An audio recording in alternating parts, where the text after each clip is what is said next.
I am Joshua, 32, and my own father slid an eviction notice across my Thanksgiving table to kick me out of my own house. Before I tell you about how my best friend's envelope completely destroyed his plan and left him with nothing, let me know where you're watching from in the comments. The eviction notice landed right beside the mashed potatoes. It wasn't a metaphor. It wasn't a joke. My father, Robert, actually slid a crisp, cream-colored envelope across the polished oak wood of my dining table. It stopped right between the gravy boat and the green bean casserole my neighbor had brought over.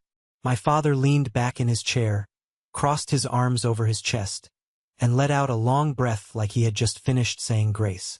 I stared at the envelope.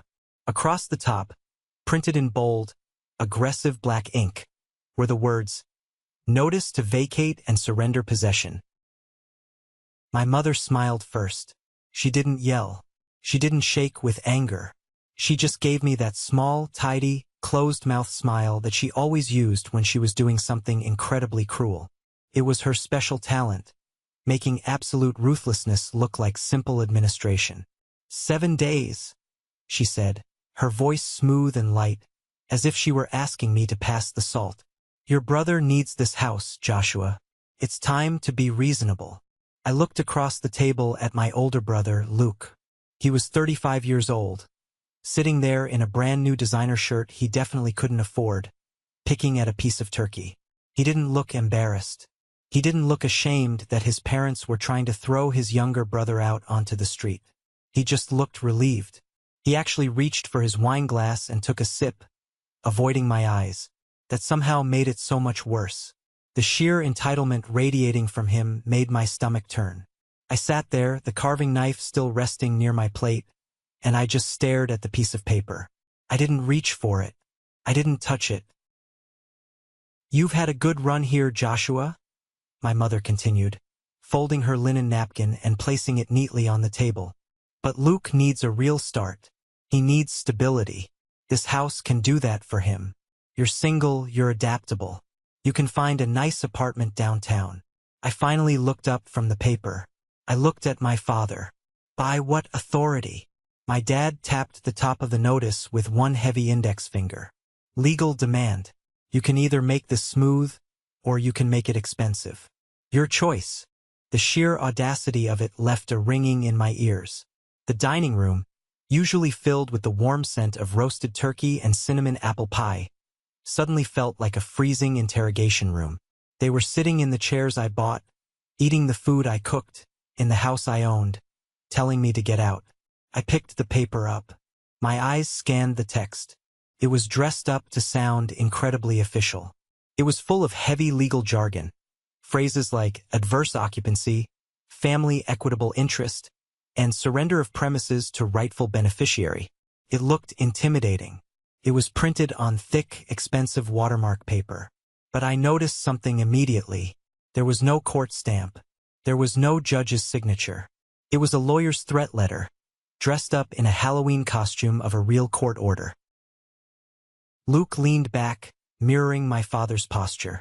You live alone, man. I've got actual needs. I'm trying to get my life together. You're just being selfish, hoarding this whole place to yourself. I let out a harsh, dry laugh. Couldn't help it. The sound bounced off the walls of the dining room. Hoarding? I own this house, Luke. My mother's smile vanished. Your grandfather was being dramatic when he deeded it to you. We all know that. He was emotional. He wasn't thinking clearly about the family's future. My father reached for his wine. The lawyer we retained believes Luke has a highly viable claim. Owen intended this property to stay in the direct family line. You're just a branch, Joshua. I am the direct family line, I said, my voice dropping an octave. Luke snorted. You know what he means. Yeah. I knew exactly what he meant. He meant the favorite. He meant the golden boy. He meant the son my parents had spent their entire lives making excuses for. You served me at Thanksgiving, I said, dropping the paper back onto the table. My father shrugged, cutting a piece of meat. I figured if we did it face to face, surrounded by family, you might behave like an adult and accept reality. I opened my mouth to tell him exactly where he could shove his reality, but the doorbell rang. 3 sharp, quick rings. Nobody moved. The silence in the room was deafening. Then the bell rang again. I pushed my chair back. It scraped loudly against the hardwood floor. I walked down the front hall, my heart hammering against my ribs, and opened the door. Standing on my porch in the brisk November air was my next-door neighbor and absolute best friend, Elijah. He was holding a pie carrier in his left hand, and in his right hand he held a thick, sealed legal envelope. Elijah worked as a senior paralegal at a prominent downtown estate firm. More importantly, he was one of the only people in the world who knew that my father had been making shady phone calls to local real estate attorneys for the past 3 weeks. He looked past my shoulder, saw the tension radiating from the dining room, and looked back at my face. He knew immediately. "So," Elijah said softly, his eyes narrowing, "they actually did it." I nodded once. "All right then," Elijah said, his voice turning cold and professional. "Let's go." To understand the absolute insanity of what was happening at my dining table, you have to go back 6 years. You have to understand the ghosts that lived in the walls of this house, and the shadows my family cast over my entire life. 6 years ago, my grandfather, Owen, passed away. But for the 3 years before his death, this house was a hospital, a sanctuary, and a war zone. And I was the only one holding the front line. Grandpa Owen was a tough, quiet man who built a successful hardware business from nothing. When his heart started failing, my parents suddenly became very busy. My father, Robert, claimed his middle management job was too demanding. My mother suddenly had endless social club obligations. And Luke was busy burning through his college fund, dropping out of his 3rd university program, and racking up credit card debt. So I stepped up. I was 26, working a grueling entry-level corporate job, but I moved in with Grandpa. I was the one who woke up at 3 a.m. when he couldn't breathe. I was the one who drove him to endless cardiology appointments, sitting in sterile waiting rooms reading old magazines. When the back porch started sagging dangerously, I didn't call my dad to help. I took a chunk out of my own salary, bought the lumber, and spent my entire weekend replacing the joists while Grandpa sat in a lawn chair, watching me and giving me quiet advice. During all this, Luke treated the house like a free ATM and a hotel. He would show up unannounced, raid the fridge, and ask Grandpa for loans that everyone knew would never be repaid. One Thanksgiving, 4 years before the current nightmare, Luke showed up in a panic. He had wrecked his car, a car my parents had co-signed for. He begged Grandpa for $5,000 to cover the damages before our parents found out. Grandpa refused. He told Luke it was time to take responsibility. Luke threw an absolute fit. He screamed, kicked a hole in the hallway drywall, and stormed out. I spent the next evening patching and painting that wall. When my parents found out about the car, they didn't discipline Luke. They blamed Grandpa for being too rigid, and actually had the nerve to ask me why I didn't just give Luke the money from my own savings. "He's your brother Joshua?" My mother had sighed, looking at me like I was a disappointment. "You need to support him. He's just going through a rough patch." Luke's rough patches lasted decades. He stole money from my wallet when we were teenagers. He once intentionally ruined a presentation I had built for school because he was jealous I was getting academic recognition. And my parents always had a reason ready. He was stressed. He was sensitive. I was just being dramatic. They spent my entire life preparing the world to cushion Luke's falls, and they expected me to be the mattress. But Grandpa Owen saw everything. He sat in his armchair in the corner of the living room, his oxygen tank humming quietly, and he watched the dynamic. He watched Luke borrow his truck and return it with a cracked windshield, offering zero apologies. He watched my mother reframe every single sacrifice I made for him as just Joshua doing his duty. He watched my father hint, loudly, that the house would be a great asset for Luke to inherit because Luke needed a solid foundation to start a family. Grandpa never argued with them. He never yelled. He just asked me quiet questions when we were alone. He asked about my job. He asked about my savings. He asked if I liked the old house. I loved this house, It smelled like old wood, pine needles, and lemon polish. It was the only place I ever felt truly safe. "Good," Grandpa had said one evening, staring out the window at the falling snow. "That's good to know, Joshua." I didn't know it then, but behind the scenes, Grandpa was making moves. He was a man who believed in actions, not arguments. He saw the storm that was coming for me the moment he closed his eyes for the last time. He knew that the second his heart stopped, my parents and Luke would descend on this house like vultures, and they would push me out into the cold without a second thought. So he decided to build a fortress around me. He didn't tell me. He definitely didn't tell my parents. He just quietly picked up his phone, called his attorney, and started drafting the legal equivalent of a landmine. Grandpa Owen's lawyer was a man named Caleb Mercer. Caleb wasn't a cheap strip mall attorney. He was a high-end estate planner, a man who built legal structures that could withstand a nuclear blast. In the final year of his life, Grandpa took several trips to Caleb's downtown office. He told my parents he was going to physical therapy. Instead, he was sitting in a leather chair in a high-rise building, legally dismembering my family's sense of entitlement. Grandpa executed a transfer on death deed for the house. It was incredibly specific.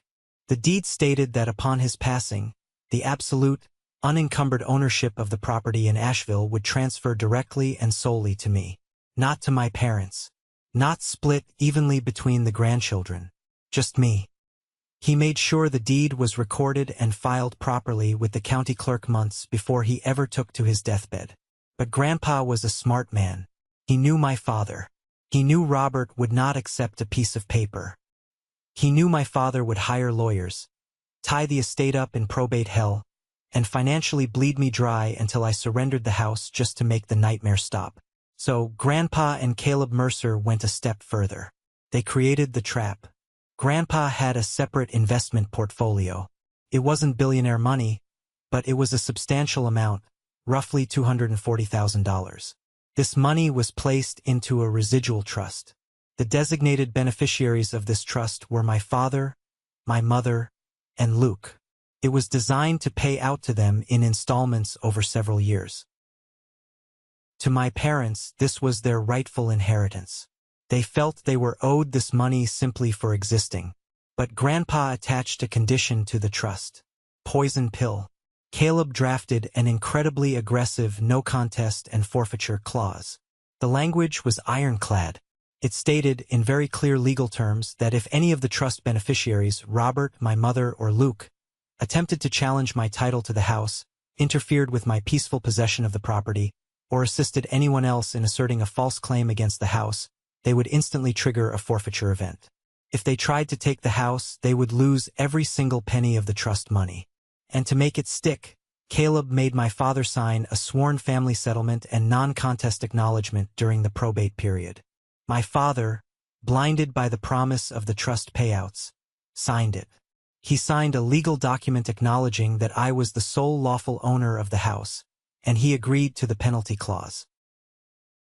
I didn't know the full extent of this paperwork at the time. Grandpa passed away quietly on a Tuesday morning.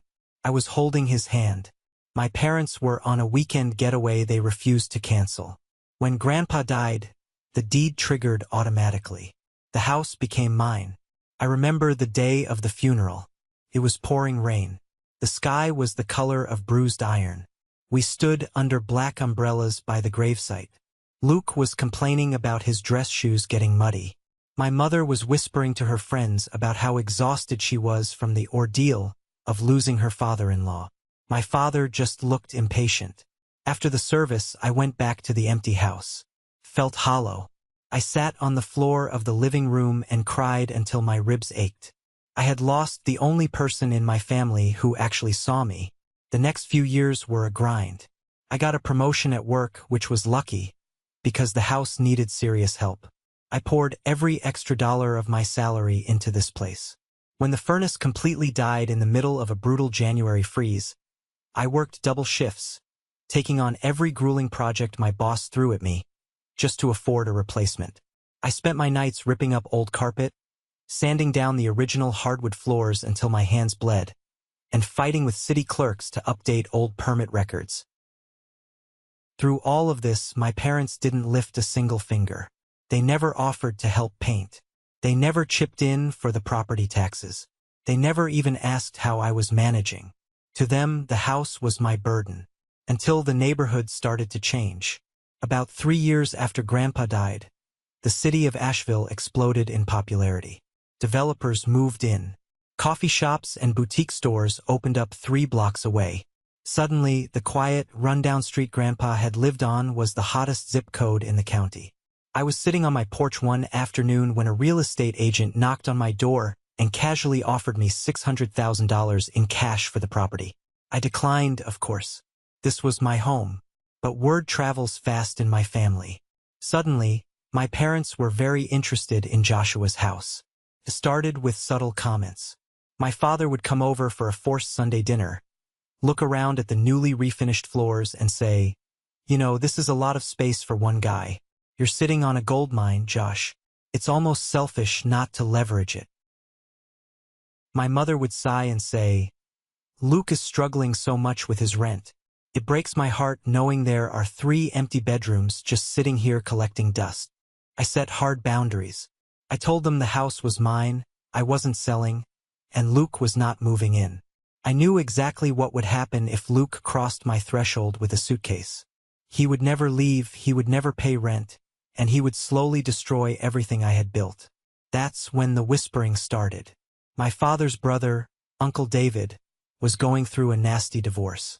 He was bitter, angry at the world, and always looking for someone to blame. David became the poison in my father's ear. I heard them talking at a family barbecue. David told my father that it was a disgrace, that the youngest son was sitting in a $500,000 asset while the eldest son was struggling. He fed my father's ego, telling him that as the patriarch, Robert should have control over the family's legacy. "You let an old dying man make a mistake," David had sneered over a beer. "You need to fix it, Robert. Take the house back. Put it in a family trust where you control who lives there." My father absorbed this toxicity like a sponge. He started viewing my ownership of the house not as a legal fact, but as a temporary mistake that he needed to correct. But to execute his plan, he needed information. He needed to know my vulnerabilities. And that's where my cousin Julian came in. Julian was David's son. We used to be close when we were kids. I thought we still were. Julian would text me, asking to grab a beer, casually asking about my work schedule. "Man, you're always hustling," he'd say. "When do you actually get time off? You still working from home on Fridays?" I didn't think anything of it. I told him my schedule. I told him I had mandatory in-office meetings every Friday morning, and I usually stayed late on Wednesdays. I didn't realize Julian was taking mental notes and reporting straight back to my father and Luke. He was the spy inside my camp, mapping out my routines, finding the exact windows of time when the house would be empty and undefended. Things started getting weird a month before Thanksgiving. I come home from work and find small things out of place. The latch on the side gate was unlocked, even though I swore I secured it. The security light in the back alley had been unscrewed. A heavy ceramic pot on the front porch had been moved slightly to the left. I thought I was losing my mind. I thought I was just stressed from work. I mentioned it to Elijah one evening over a beer on his porch. Elijah didn't brush it off. His face got very serious. Because Elijah worked in real estate law, he knew the dirty tricks families played when millions of dollars were on the line. "Josh," Elijah had said, leaning forward, "people don't just unscrew security lights for fun. Someone is testing your perimeter. They're seeing how much you notice." A week later, Elijah pulled me aside as I was getting out of my car. He looked incredibly uncomfortable. "Listen, I shouldn't be telling you this because of professional courtesy, but one of the junior partners at my firm mentioned your dad's name today. Your dad called our office looking for a consultation on adverse family possession and equitable eviction." My blood ran cold. My own father was shopping around for lawyers to sue me for my own home. "If they try anything," Elijah had said, his eyes fierce, "you let me know." I know exactly what kind of fire your grandpa built to burn them down. You just say the word. And now, sitting at my Thanksgiving table, looking at the fake eviction notice my father had just slid across the wood, I knew the time had come. Let's go back to the dining room. Elijah stepped fully into my house. He didn't take off his shoes. He walked right past the entryway, his eyes locked on the dining table. He set the pie carrier on the kitchen counter with a loud thud, then walked straight into the dining room. My father straightened up in his chair, his brow furrowing. "Who is this, Joshua? We're having a private family discussion." "This is my neighbor," I said, my voice steady, though my adrenaline was spiking so hard my hands felt numb. "And my witness." Elijah stepped right up to the edge of the table. He didn't look at my mother, and he ignored Luke completely. He looked directly down at my father. He held out the sealed, thick legal envelope. "This was left for Mr. Bennett at my firm's office today," Elijah said, his voice carrying the cold, practiced authority of a man who dealt with legal disputes every single day. "Certified delivery." My father stared at the envelope. He didn't reach for it. "What is this? What firm?" "My boss, Caleb Mercer, said you would want to read this tonight," Elijah continued, not answering the question. "Especially if you actually went through with handing over that garbage notice you're holding." The mention of Caleb Mercer's name hit my father like a physical blow. I saw it happen. The muscles in his neck tightened, and his shoulders dropped a fraction of an inch. Caleb was the architect of Grandpa's trust. Caleb was the man who held the keys to the $240,000 my parents were currently relying on to fund their retirement. My father slowly reached out and took the envelope. "What is this?" he asked again, his voice losing its confident edge. "Open it," Elijah said simply. My father broke the seal.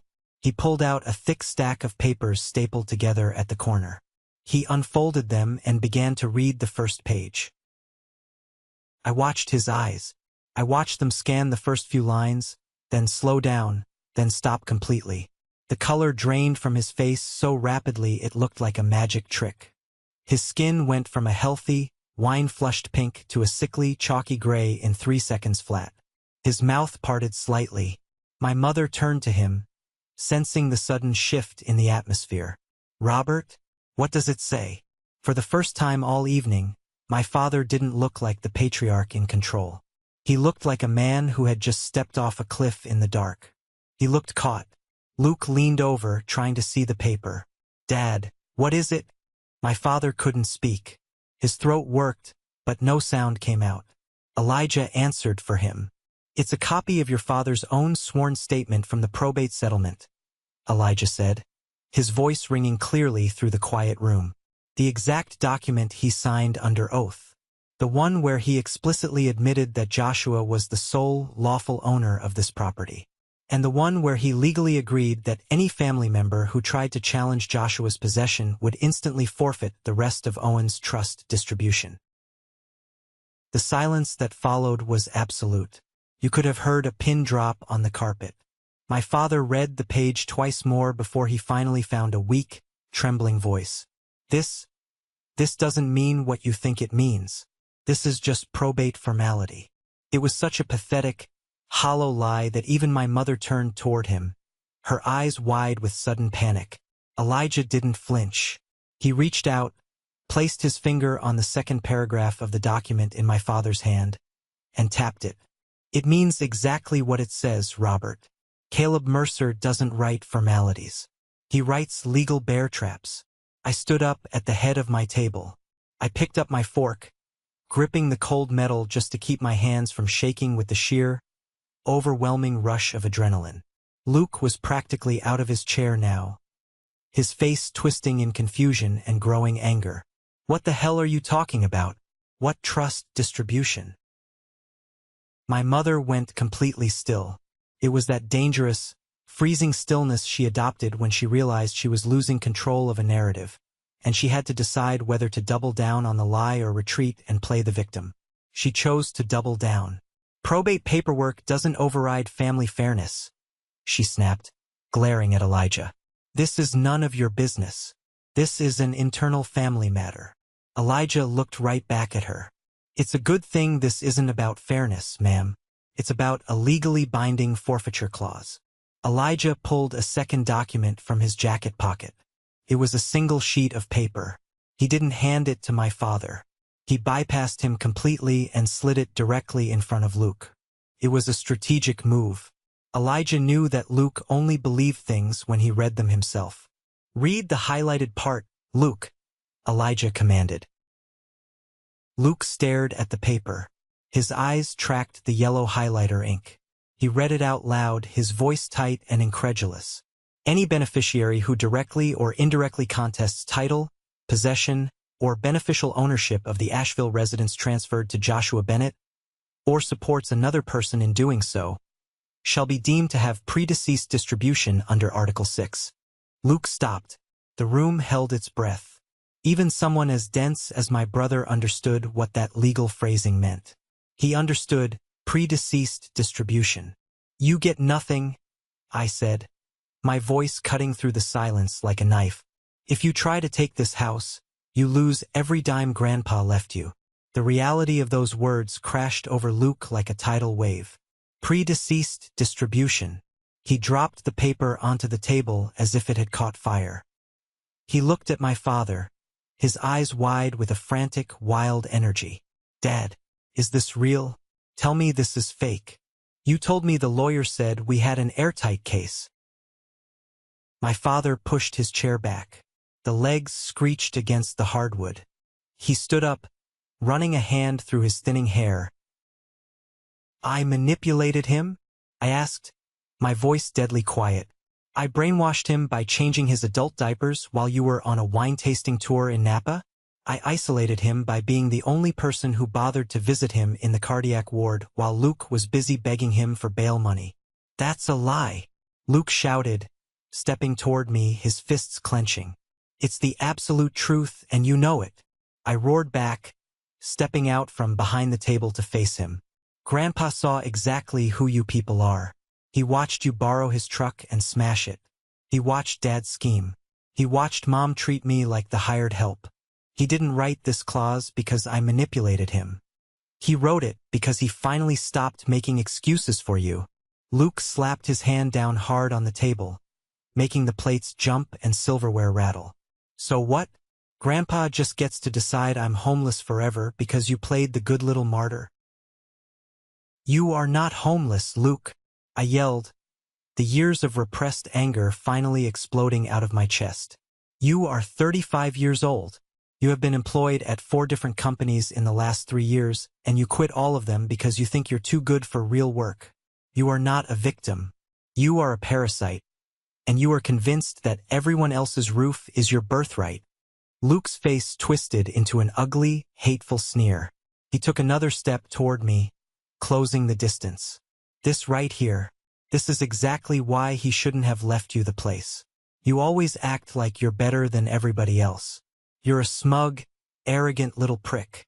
"I act," I said, pointing a finger right into the center of his chest, "like the person who paid for the furnace, the property taxes, and the new roof after every single one of you disappeared when the work got hard." "You're being cruel, Joshua," my mother said, her voice shaking with forced victimhood. Cruel. The word tasted like ash in my mouth. I looked at the Thanksgiving feast spread out on the table. The turkey I had roasted, the potatoes I had mashed. You sat at my table, ate my food, and smiled while my father handed me an eviction notice. And you have the absolute gall to call me cruel? Elijah stepped forward, positioning himself slightly between me and Luke. He reached into his jacket pocket and pulled out one final piece of paper. "This is the part your husband really needs to see, ma'am," Elijah said, not breaking eye contact with my mother. He placed the paper on the table, right on top of my father's plate. It was a formal notice of suspension from the trust administrator. It wasn't filed in court yet, but it was fully drafted, signed, and ready to be executed. Elijah spoke with crystal clarity. "This notice states that because Robert Bennett formally delivered an eviction demand tonight and asserted a claim against the deeded property, The trust administrator has the immediate authority to suspend all pending trust distributions. If you do not formally withdraw this fake eviction notice within 72 hours, Caleb Mercer will seek court instructions for the final, permanent enforcement of the forfeiture clause. My father looked down at the paper. He looked physically ill. The bravado, the arrogance, the patriarchal authority. It all melted away, replaced by the terrifying realization of absolute financial ruin. Luke saw his father's face. He saw the defeat, and because Luke only cared about himself, he instantly turned on the man who had been trying to steal a house for him. "Wait," Luke demanded, grabbing my father's arm. "How much are we talking about? How much is suspended?" Nobody answered. "Dad, how much?" Luke screamed. "Roughly $80,000 per beneficiary," Elijah answered calmly, "plus residual accounting." Luke went completely still. I could see the rusted gears turning in his head. The trust payout was his safety net. It was the money he was waiting for to pay off his debts. But the house was worth $600,000. I saw the exact moment Luke made the calculation. I saw the pure, unadulterated greed override basic common sense. Losing 80 grand hurt, but gaining a $600,000 asset. To a desperate, greedy man, that was a gamble worth taking. "Fine," Luke spat, his eyes locking onto mine with a terrifying, loose anger. "Keep the damn trust money. Grandpa got manipulated. I'm not backing off because you found some paralegal to wave scare papers in my face. If you step onto this property claiming possession," Elijah warned, his voice dropping low, "you will be arrested for trespassing." Luke just smiled. It was a bad smile. Cold, familiar, and reckless. "We'll see what the sheriff calls it." Luke didn't wait for a response. He spun around, marched down the hallway, and slammed the front door so hard the glass panes rattled in their frames. My father let out a string of vicious curses under his breath. He glared at me, a look of pure, toxic hatred, then snatched the fake eviction notice off the table, as if removing the physical paper could erase the fact that he had crossed the point of no return. He turned and hurried after Luke. My mother hesitated. She looked at the ruined Thanksgiving dinner, then looked at me. She gathered her expensive wool coat, refusing to break eye contact. "You will regret making this so ugly, Joshua," she hissed. "I already regret unlocking the front door," I replied. She left, pulling the door shut sharply behind her. The house plunged into a sudden, ringing silence. The adrenaline that had been keeping me standing upright suddenly evaporated, leaving my knees weak. I slumped into the nearest chair, running my hands over my face. Elijah let out a massive exhale, leaning against the doorframe. "Holy hell, Josh, they actually tried it." "He's not done," I said, my voice barely above a whisper. "Did you see Luke's face? He did the math. He thinks the house is worth risking the trust money." "I know," Elijah said grimly, "and that's exactly why my boss is outside." I looked up, startled. "Caleb is here?" Before Elijah could answer, my phone buzzed on the table. It was a text from an unknown number. "This is Caleb Mercer with Heron and Rowe Trust Administration. I am parked on the street. Do not let them leave the area before I speak to your father." I jumped up, bypassed the dining room, and jogged out the front door. The freezing night air hit my face like a wet towel. Parked 2 houses down, under the glow of a street lamp, was a sleek black sedan. My parents and Luke were arguing furiously by my father's SUV. As I stepped onto the porch, the door of the black sedan opened. Caleb Mercer stepped out. He was a tall, imposing man in a dark wool trench coat, carrying a thick leather briefcase. He walked with the heavy, deliberate strides of a man who spent his life destroying people in courtrooms. He didn't look angry. He looked dangerously bored. He walked straight past me on the porch and headed directly for my father's SUV. "Robert Bennett," Caleb's voice boomed across the quiet suburban street. It wasn't a question. It was a summons. My father froze, his hand on the car door handle. He turned, his face pale under the streetlights. "Who the hell are you?" Caleb Mercer, Trust Administration Counsel for the Owen Bennett Estate. My father took a step back, physically retreating from the name. Caleb didn't stop until he was standing 3 feet away from my father. He opened his briefcase and pulled out a single sheet of paper. It wasn't the forfeiture notice. It was something else. I want to make sure we are entirely clear on the timeline of your catastrophic mistakes tonight. Robert, Caleb said, his voice smooth but lethal. You thought this was a private family matter. It stopped being private the second you sent this to my office. Caleb held up the paper. Even from the porch, I could see it was a printed email. 2 days ago, Caleb continued, my office received an email from your personal account. Attached to it was a document titled Joshua Transition Agreement. In this document, it states that Joshua Bennett has agreed in principle to surrender occupancy of the Asheville residence to Luke Bennett by the end of the calendar year. My heart stopped. I looked at Elijah, who was standing beside me on the porch. I never signed anything, I said loudly. I know you didn't, Caleb said, glancing at me before turning his piercing gaze back to my father. Because the signature on the document Robert sent us was a pathetic amateur forgery. The signature discrepancy was obvious to a first-year clerk. The problem for you, Robert, is that you sent a forged legal document to a trust office that keeps specimen signatures from the original probate settlement on file. My mother grabbed her chest, letting out a small gasp. She turned to my father, genuine shock on her face. Robert, you forged his signature? My father's mouth opened and closed like a dying fish. It was a draft understanding. Proposal. I was going to show it to him tonight. You sent it to the trust administrator to establish a false record of consent, Caleb countered effortlessly. That is fraud, Robert. And it is a direct, undeniable violation of the non-contest clause. Luke rounded on my father, his face purple with rage. You told me he had already softened up. You told me you had an agreement in principle. I said he might agree. My father snapped back, panic making his voice crack. You lied to your son, you lied to your wife, and you attempted to defraud a trust. Caleb summarized coldly.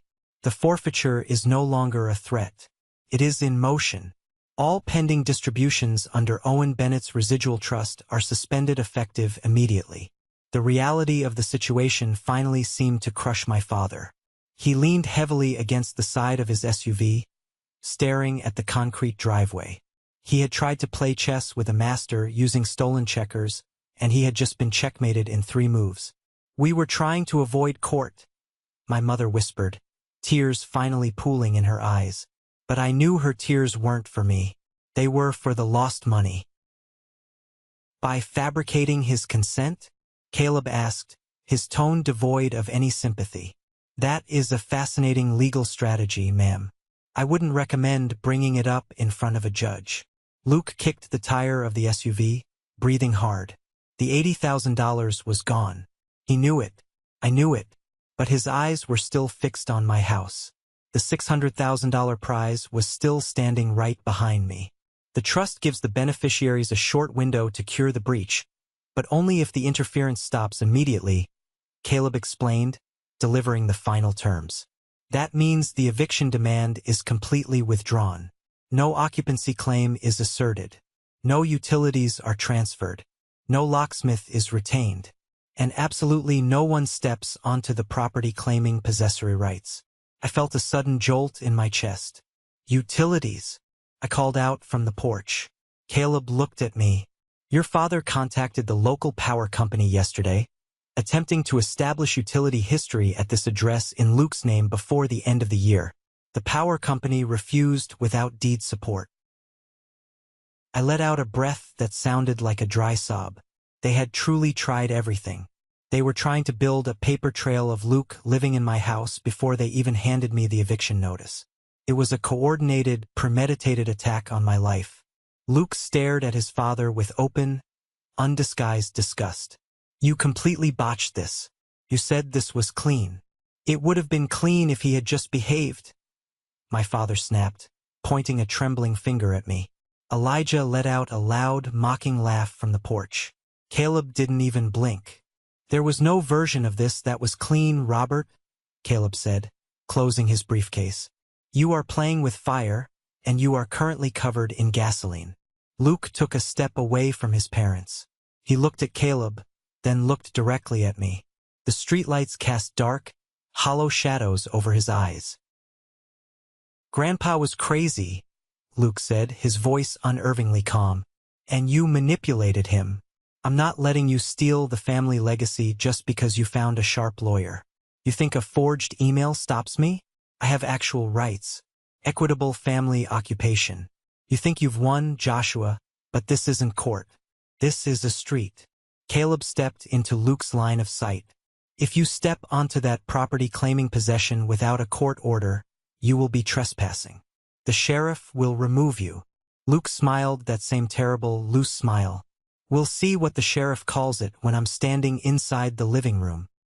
He turned, ignoring his parents entirely, and began walking rapidly down the street, disappearing into the dark. My father swore violently, slammed his fist against the hood of the SUV, and practically shoved my mother into the passenger seat before speeding off. I stood on the porch, the freezing wind biting through my shirt. Caleb walked slowly up the driveway and joined Elijah and me on the steps. He's not done, I said, my teeth chattering from a mixture of cold and adrenaline. No, he isn't, Caleb agreed, his expression grave. He looked me dead in the eye. Listen to me, Joshua. Your brother has crossed into the desperation phase. The trust money is frozen, which means the house is his only target left. Men like him don't retreat when they are caught. They accelerate. What do? I asked. You prepare for a siege, Caleb said bluntly. You need all your security cameras saving footage to the cloud. You need a physical copy of your deed taped to the inside of your front door. You do not open the door to Luke alone.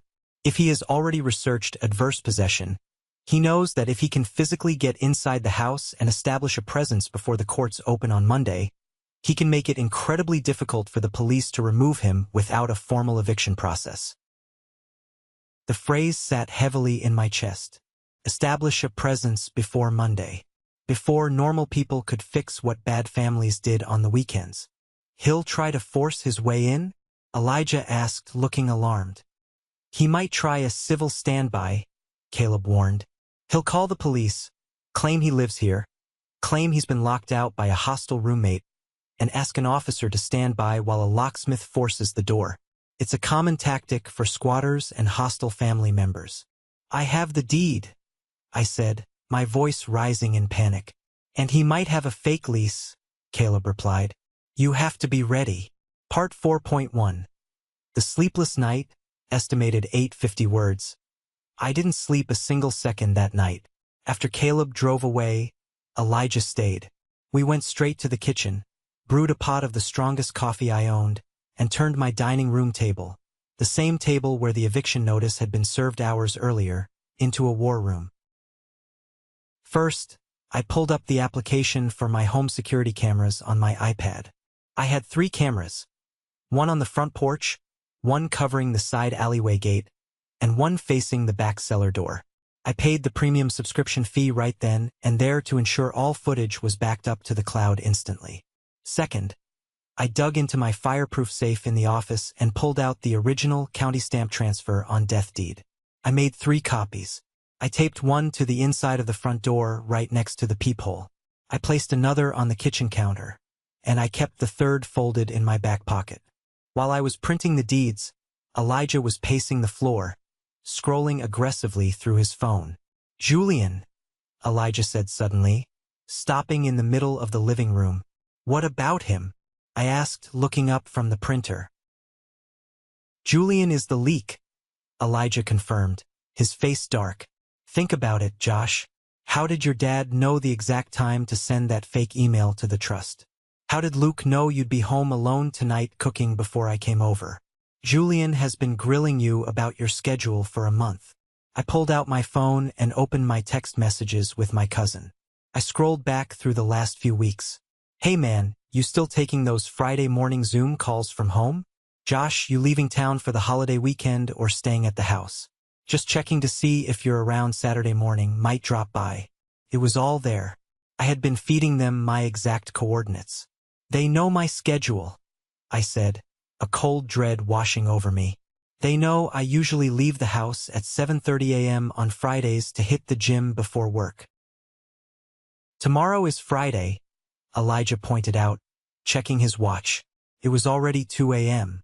"If Luke is going to make a move to establish presence before the weekend, he's going to do it when he thinks you're backing out of your driveway." "I'm not leaving this house," I declared, my jaw clenching. "I will sit in the hallway with a baseball bat if I have to." "No violence," Elijah warned strictly. "That's exactly what they want. If you swing a bat, you go to jail and Luke gets the house. You fight them with paper, cameras, and daylight." We spent the rest of the night sitting in the dark living room, watching the camera feeds on the iPad. The silence of the house was oppressive. Every creak of the floorboards, every gust of wind rattling the window panes, made my heart jump into my throat. Around 4 a.m., my mind started playing tricks on me. I kept imagining I could hear the faint scratching of a lockpick at the back door. I kept imagining my father's face, gray and desperate, staring at me through the window. I realized how deeply they had violated my sense of safety. My home was no longer a sanctuary. It was a target. By 6 a.m., the sky outside began to turn a bruised, pale purple. The neighborhood was quiet. The coffee in my mug was cold and bitter. "Maybe they gave up," I whispered, my voice raspy from exhaustion. "Maybe Caleb scared them off." Elijah shook his head, his eyes glued to the screen. "Desperate people don't give up, Josh. They just find sneakier ways to get through the back door." At 7 a.m., the sun fully crested the horizon. I stood up, stretching my stiff muscles. I walked into the kitchen to dump the cold coffee into the sink. At exactly 7:13 a.m., my phone on the counter buzzed violently. A loud, sharp chime echoed through the silent kitchen. It was an alert from the security app. "Motion detected, front porch."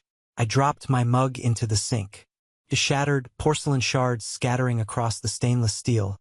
But I didn't care. I lunged for my phone.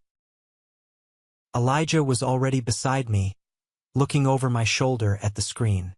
The live feed from the front porch camera loaded. The image was crystal clear in the crisp morning light. Standing on my front steps was Luke. He was wearing a thick jacket, his hands shoved into his pockets. But he wasn't alone. Luke turned to the deputy and pointed at my front door, talking animatedly. I couldn't hear the audio through the thick glass, but I could read his body language. He was playing the frustrated, locked-out victim. "He thinks you left for the gym," Elijah said, his voice tense. "He thinks the house is empty. He's going to have the locksmith drill the deadbolt, throw his bags inside, and tell the cop he's home." My blood boiled, the sheer arrogance of it. Standing on my porch with my police department trying to drill my locks. "Not today," I growled. I didn't wait for Luke to knock. I didn't wait for the locksmith to touch my door.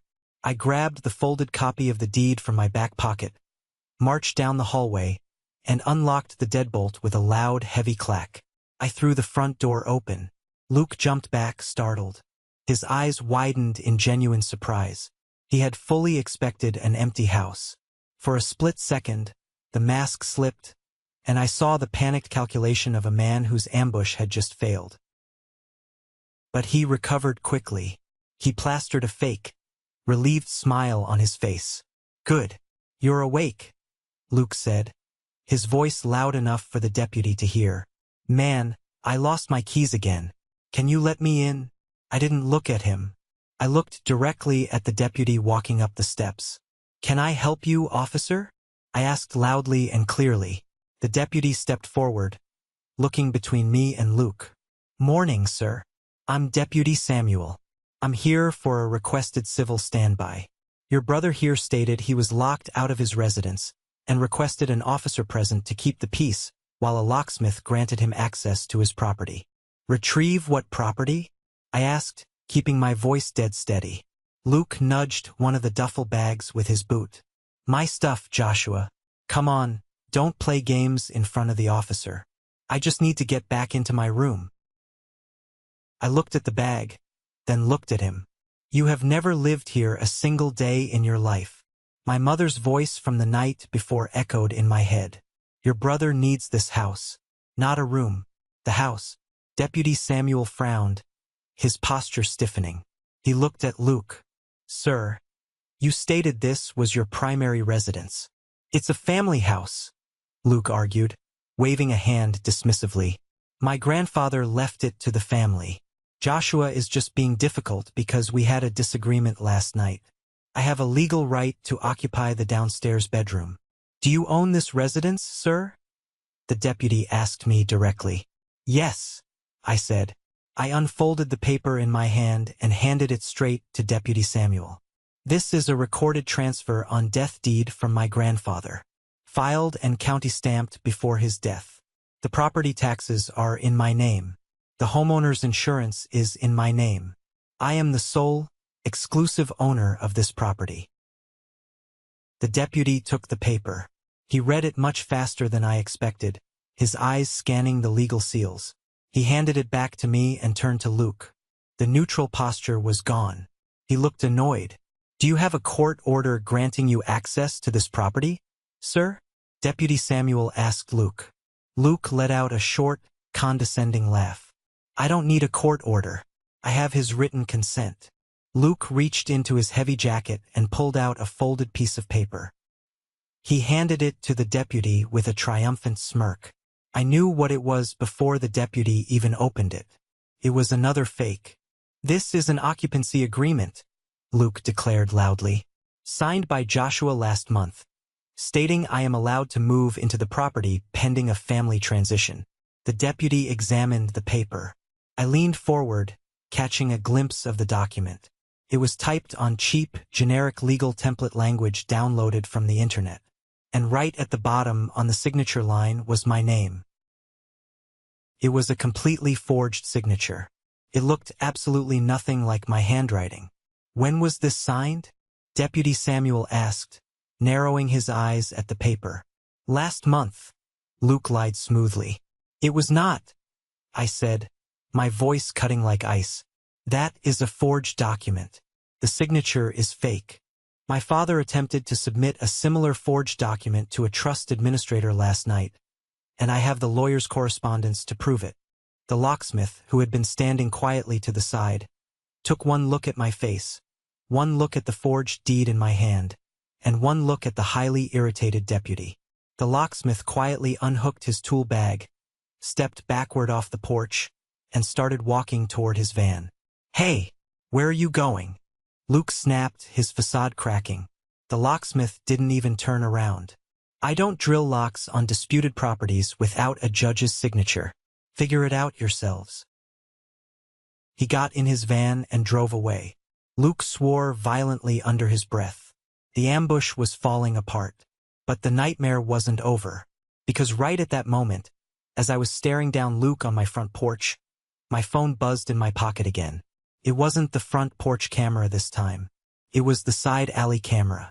I looked down at the glowing screen of my phone.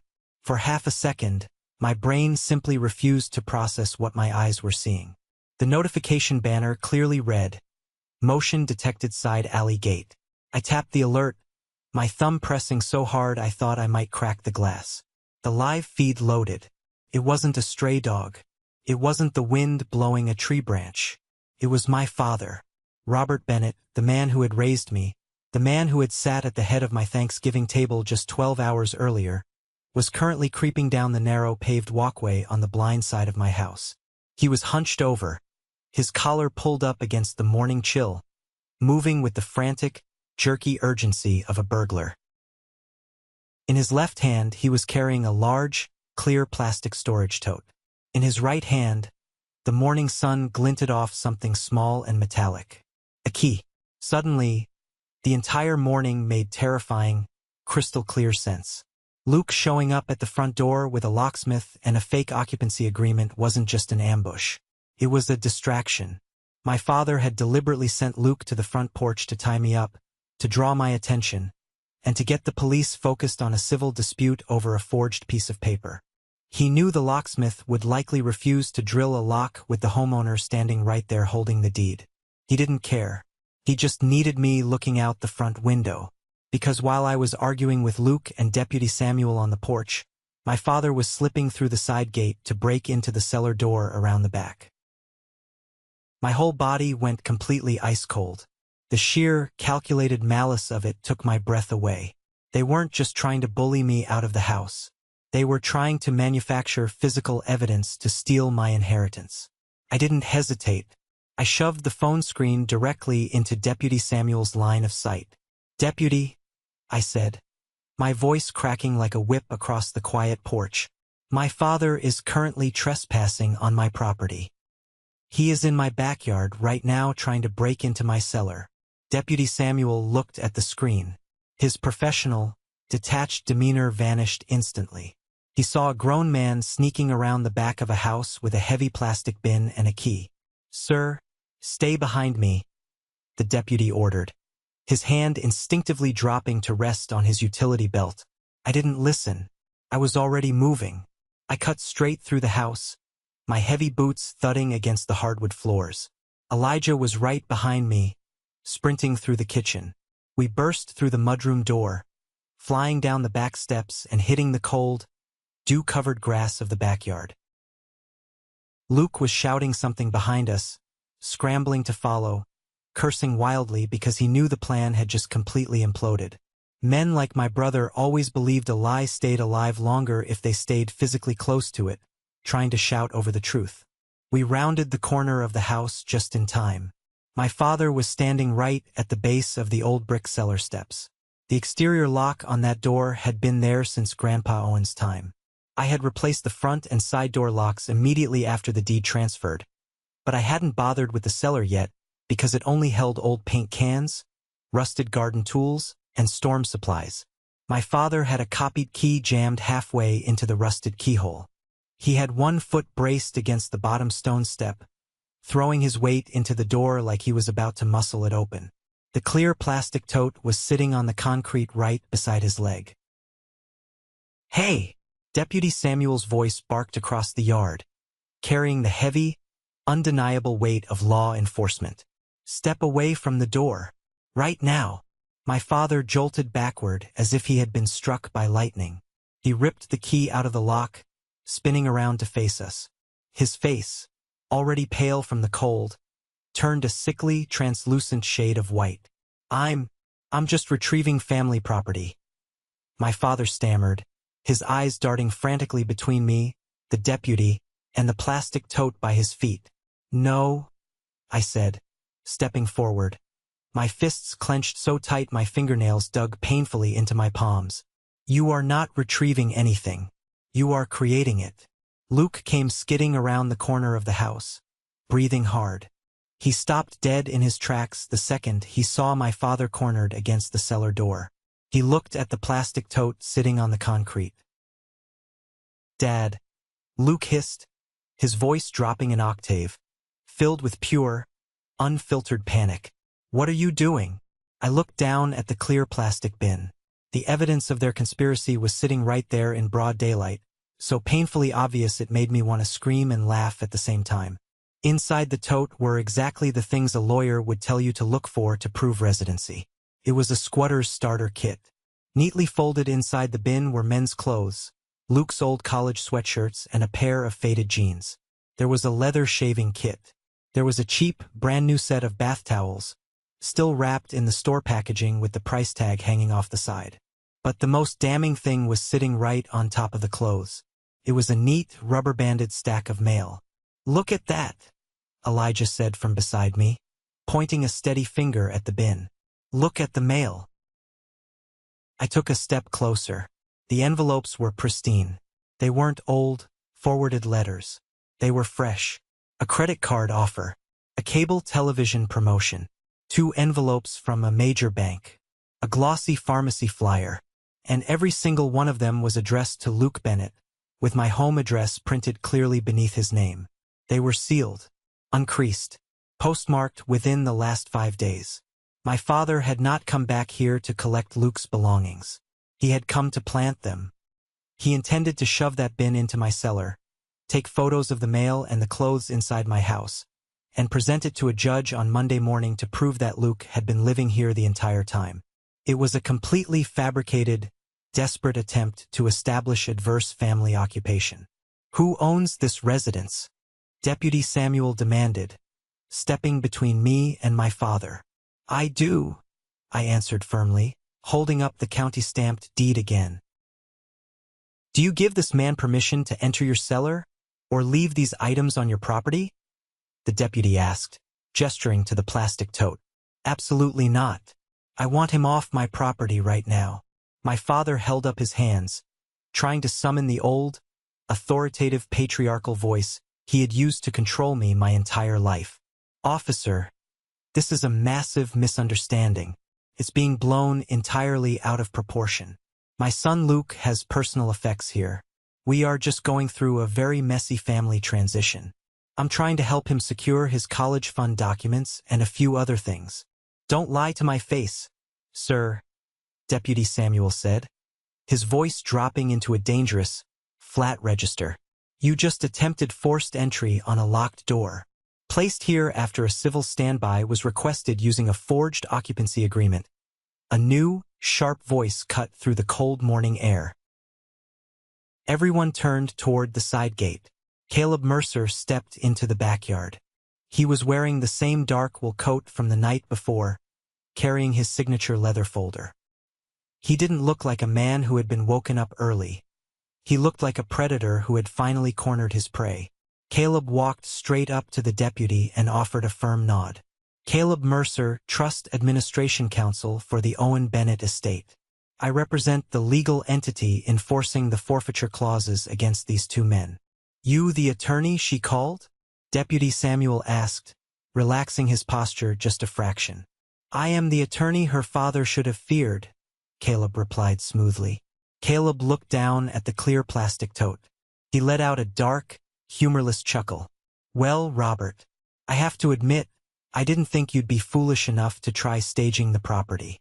But here we are. Caleb pointed his expensive pen directly at the stack of envelopes inside the bin. If your son actually lived here, Robert, those bank statements wouldn't still be sealed, and they certainly wouldn't be sitting in a plastic tub outside a locked cellar. You forwarded his mail to this address this week to manufacture a paper trail. That is mail fraud. On top of the forged signature you emailed my office yesterday. The detail broke whatever fight my father had left. The illusion of control completely shattered. Even Luke looked physically sick. It was too obvious. It was too desperate. There was no spinning this.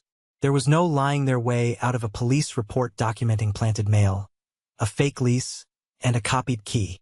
I need identification from everyone present, Deputy Samuel said, pulling a small, black notebook from his breast pocket. My father actually had the nerve to look offended. For what? We haven't done anything. We're leaving. For my official report, the deputy replied, uncapping his pen. Because you attempted unauthorized entry onto a deeded property without lawful possession.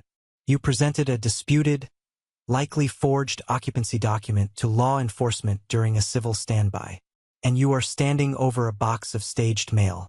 You are not leaving until I run every single one of your names. Luke tried to cut in, his hands raised in surrender. Officer, wait. I didn't know about the back door. I swear. I was just at the front. My dad told me to wait there with the locksmith. I didn't know he was doing this. It was probably the first true thing Luke had said in 10 years. And it didn't help him at all. It just proved that the golden child would throw his own father under the bus the second things got difficult. Caleb held up a copy of the fake occupancy agreement Luke had handed the deputy on the porch. You brought the forged lease, Luke. You brought the locksmith. You brought the empty duffel bags. Whatever you did or didn't know about the cellar, you were an active participant in an attempted illegal eviction. You were not wandering around accidentally. This is still family, my father shouted, his voice cracking with pure desperation. This is a family dispute. You don't involve the police in family matters. Deputy Samuel looked at my father with the kind of flat, exhausted patience that only years on the force can teach a person. No, sir, the deputy said coldly. This is criminal trespass getting dressed up as Thanksgiving. Hand over your ID. For one glorious, perfect second, nobody in my family had a line ready. There were no excuses. There were no gaslighting arguments about my grandfather's mental state. There were no lectures about my selfishness. There was just the cold, hard reality of law enforcement and a lawyer documenting their crimes in my backyard. And then, just to make the morning complete, my mother appeared at the side gate. I hadn't even realized she had driven over. She must have followed Luke's car from whatever hotel they stayed at the night before. She was wearing her pristine cashmere sweater, her hair perfectly styled, looking entirely out of place standing on the frost-covered grass. She stopped dead when she saw the scene. She saw the deputy writing in his notepad. She saw the plastic tote of staged mail. She saw my father standing away from the cellar door, looking defeated, with the copied key still dangling from his fingers. "Robert?" she asked, her voice wavering, the polite, tidy smile finally nowhere to be found. What happened? Nobody answered her, because by then, it didn't matter what had happened. It only mattered what was being written down in the official county record. Deputy Samuel pulled out his department-issued smartphone. He photographed the plastic tote. He photographed the stack of pristine, sealed mail. He photographed the copied key in my father's hand. He photographed the fake occupancy paper Luke had provided. Finally, I emailed him the high-definition camera stills from my security system, clearly showing my father sneaking around the back of the house while the locksmith was at the front. The deputy took Caleb's card, made a note that the locksmith had formally refused entry due to lack of a court order, and then turned to face my parents and my brother. He made it explicitly clear. "Listen to me very carefully," Deputy Samuel said, his voice echoing off the brick walls of the house. "No one in your family has a legal right to enter this property. You have no right to store property here. You have no right to represent occupancy at this address. If any of you return to this property claiming possession without a signed order from a judge, you will be placed in handcuffs, put in the back of my cruiser, and processed for criminal trespassing. Do you understand me?"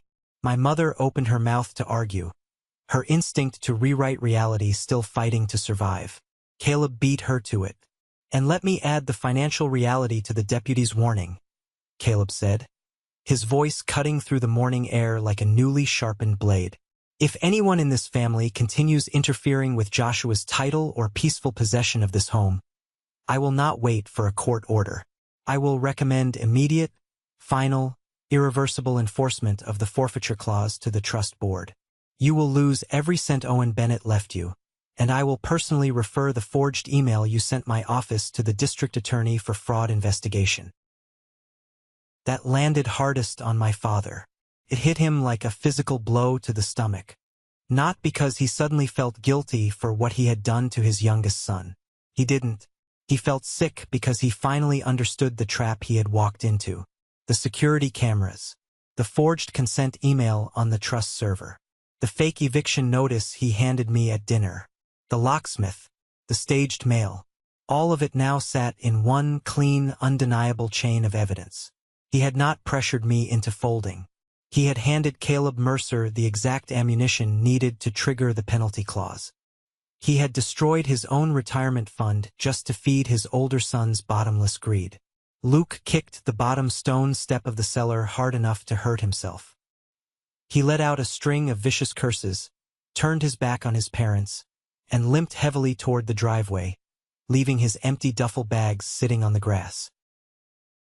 My mother hesitated. She looked at the ruined plastic tote, then looked at me. She gathered her cashmere coat around her shoulders, trying to salvage whatever microscopic shred of dignity she could still carry. She looked at me with that same small, tight smile she used when she wanted to pretend she was still the one writing the ending to the story. "You'll regret making this so ugly, Joshua," she said softly, her voice dripping with venom. "You tore this family apart over bricks and wood."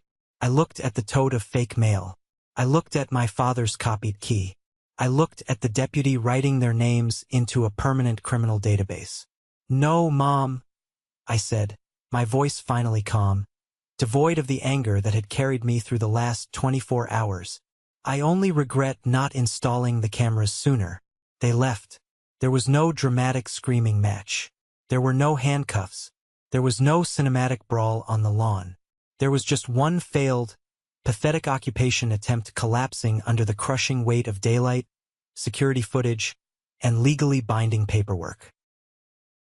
My father picked up the plastic tote, refusing to look me in the eye, and carried it back down the driveway like a man carrying his own heavy casket. I stood in the backyard with Elijah and Caleb as the sound of their car engines faded down the street. The silence that followed was different this time. It wasn't the heavy, oppressive silence of waiting for an attack. It was the clean, clear silence of a storm that had finally broken. Deputy Samuel finished his notes, handed me a business card with an incident report number written on the back, and tipped his hat. "You have a good day, sir. Call us if they show their faces on this street again." When the patrol car pulled away, I finally let out a breath I felt like I had been holding for 6 years. My knees suddenly felt like they were made of water. I sat down heavily on the bottom step of the cellar, burying my face in my hands. Elijah sat down right next to me, bumping his shoulder against mine. "You did it, Josh. You held the line." Caleb stood in the grass, checking his watch. "The paper trail is secure. I have the police report number, the forged documents, and the camera footage. I will file the formal suspension conversion first thing Monday morning." "Will they try to fight it?" I asked, looking up. "With what money?" Caleb asked, a rare, genuine smile touching the corners of his mouth. "Your father just lost the trust payout he was banking on to fund a lawyer. No serious attorney in this state will touch a possession theory once they see the civil standby report and the staged mail in the backyard. They are done, Joshua. The fortress held. This is a moment that changed everything, when I finally regained control of my life. Thank you for your patience in getting this far. You are amazing. Please like the video and leave a comment below to let me know you've been with me. This will not only help more people find this story, but also let me know that my experiences are meaningful to someone. Your support is the biggest motivation for me to continue sharing the rest of this journey. The weekend passed in a blur of exhaustion and deep, restorative sleep. I didn't leave the house. I ordered takeout, watched terrible movies with Elijah on the couch, and just let the reality of my new safety wash over me. By Monday morning, Caleb Mercer was a man of his word. He filed the deputy's incident report, the forged occupancy agreement Luke had presented, the email my father had sent with my fake consent, the front porch video footage, and the backyard photos directly with the primary trustee board. Wednesday afternoon, I was sitting at my kitchen island, typing up a report for work, when my phone rang. It was Caleb. The trustee board made a final determination an hour ago. Caleb's voice came through the speaker, crisp and entirely professional. I stopped typing. The only sound in the house was the hum of the refrigerator. "And your father, your mother, and Luke each independently triggered Article 6 of the non-contest clause," Caleb said. "They engaged in direct, documented interference with your lawful possession of the Asheville property. They attempted fraud by forging signatures, and they attempted to manufacture false residency records." I swallowed hard. "So, the suspension is now a permanent revocation," Caleb confirmed. "All remaining distributions from Owen Bennett's trust allocated to Robert, your mother, and Luke are forfeited. Every single penny. They are officially removed as beneficiaries." I sat back in my chair, staring at the ceiling. The same kitchen table where my father had slid the eviction notice beside the potatoes just a few days ago was now the place where I received the news of his absolute defeat. "All of it?" I asked, just needing to hear it one more time. "All of it," Caleb said. "Permanently." "Where does the money go?" I asked. I knew Grandpa hadn't left that kind of detail to chance. "Under your grandfather's trust terms, forfeited shares do not circle back to the people who caused the breach, nor do they default to the state," Caleb explained.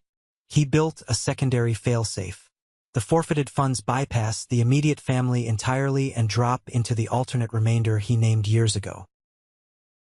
Which is a local veterans housing nonprofit here in Buncombe County, and a county library foundation he quietly supported for decades. A check for $240,000 is being cut for them tomorrow. I closed my eyes, a sudden, fierce wave of emotion hitting me so hard it brought tears to my eyes. That detail felt exactly like Grandpa Owen. He hadn't just protected me from the wolves. He had made sure that if the wolves tried to tear down my house anyway, their teeth would shatter, and the prize they were hunting would be given to people who actually needed it. He made sure the money went somewhere useful, instead of back into the hands of a family that only knew how to take. Luke called my phone twice that night. I watched his name flash on the screen, feeling absolutely nothing, and let it go to voicemail. My father sent one single email. The subject line was empty. The body of the email contained only one sentence. You chose paper over blood. I sat at my computer, reading that ridiculous, manipulative sentence. For the first time in my life, I didn't feel the urge to explain myself. I didn't feel the crushing weight of guilt they had spent 30 years programming into me. I felt free. I hit reply and typed back exactly one sentence. No, Grandpa did. I just read it. I hit send, and then I permanently blocked his email address. I blocked my mother. I blocked Luke. The next few weeks were entirely dedicated to cleaning up the absolute mess they had left in my life. I called a professional contractor and had the old, rusted cellar door completely ripped out and replaced with a heavy, reinforced steel security door. I added 2 more high-definition cameras to the perimeter, covering every single blind spot. I didn't stop there. The rot in my family wasn't just my parents and my brother. It was the people who enabled them. I drove to Uncle David's house. I didn't knock. I just stood on his front porch, looked him dead in the eye when he opened the door, and told him that if he ever mentioned my house, my name, or my grandfather again, I would personally mail the court records of his messy, ongoing divorce settlement to everyone in his social club. David slammed the door in my face, and I never heard from him again. Then I dealt with my cousin Julian, the spy. Julian texted me a week later, playing dumb, asking if I wanted to grab a beer and watch the football game. I replied with a screenshot of the video showing my father creeping around my side yard, followed by a text that simply said, I know you gave them my schedule. Do not ever contact me again. Julian never replied. Things got quieter in the only way that actually mattered. Legally. No sheriff ever came back to my house. No locksmith ever parked on my curb. No more intimidating lawyer letters arrived in my mailbox. Luke lost the trust money he desperately thought would cushion his next inevitable collapse. Without the 80 grand to pay off his debts, he was forced to finally face the consequences of his own actions. Last I heard through the grapevine, he moved out of state to live on a friend's couch. My father lost the money, but more importantly, he lost his pride. He lost the arrogant confidence that he could simply bully his way through a family problem with fake legal paper and a louder voice. He tried to play the victim, of course. My mother did what she always did. She went to her social clubs, drank her wine, and told people the situation had been terribly misunderstood, and that I had pushed them away. But there is only so much social rewriting you can do once a county deputy has photographed a tote full of planted mail in your youngest son's backyard. The truth always leaves a stain. My neighbors, the people who actually saw the reality of my life, rallied around me. Nathan, the older man who lived across the street, even came over and offered to write a formal witness statement for Caleb, confirming he had never seen Luke live at the house. Ryan, the local mail carrier, gladly signed an affidavit confirming that all mail addressed to Luke had only started arriving the week of Thanksgiving. The community I had built around myself was stronger than the blood I shared with my parents. A full year passed. The seasons changed, the snow melted, and the Asheville summer heat gave way to the crisp, biting wind of another November. I hosted Thanksgiving again. But this time, the table looked very different. The dining room wasn't filled with tension, passive-aggressive comments, or the suffocating weight of family expectations. The chairs weren't occupied by people waiting for me to fail so they could scavenge my life. Instead, Elijah was sitting at the head of the table, carving a massive turkey and telling a terrible joke that had half the room groaning. Caleb Mercer was sitting near the window, swirling a glass of expensive bourbon, arguing good-naturedly with my neighbor Nathan about local politics. The house smelled like roasted garlic, fresh bread, and pine needles. The laughter was loud, genuine, and safe. I looked around the room, taking in the faces of the people who had actually stood by me when the wolves came knocking. Family isn't always the people whose blood runs in your veins. Sometimes, blood is just a biological accident. Real family are the people who help you hold the door shut when the storm is raging outside. Grandpa Owen had known exactly what he was doing. He didn't just leave me a house with 4 walls and a roof. He left me a structure strong enough to survive the people who thought love, pressure, and toxic entitlement were all the exact same thing. He forced me to finally stand up, draw a hard line in the sand, and protect my own peace. He gave me the tools to build a life entirely on my own terms. And as I sat down at my table, surrounded by my real family, I raised my glass to the empty chair in the corner of the living room, knowing Grandpa was watching and knowing he would be proud. If you've made it this far into the story, I want to take a moment to talk about what happened here, because I know I am not the only person who has dealt with this kind of nightmare. The hardest lesson I had to learn, the one that almost cost me my sanity and my home, is that toxic family members will constantly use your empathy against you. They will weaponize your kindness. They will demand that you set yourself on fire just to keep them warm, and when you finally refuse, they will call you the villain. My parents truly believed that because I was the younger, responsible sibling, my hard work was simply a resource for my brother to consume. They wrapped their financial abuse in the language of family unity and fairness. But fairness doesn't mean letting people destroy what you've built. Setting boundaries is not an act of cruelty. It is an act of survival. You do not owe your peace of mind, your assets, or your future to people who only view you as a stepping stone. Sometimes, the most loving thing you can do for yourself is to walk away, lock the door, and let them face the consequences of their own actions. If the story resonated with you, or if you've ever had to draw a hard line to protect yourself from toxic family, tell me in the comments what lesson you found most valuable here. Or, if you just enjoyed the way this all played out, simply drop the word good in the comments so I know you appreciate the lessons the story brings. Your support means the world to me. Thank you for listening.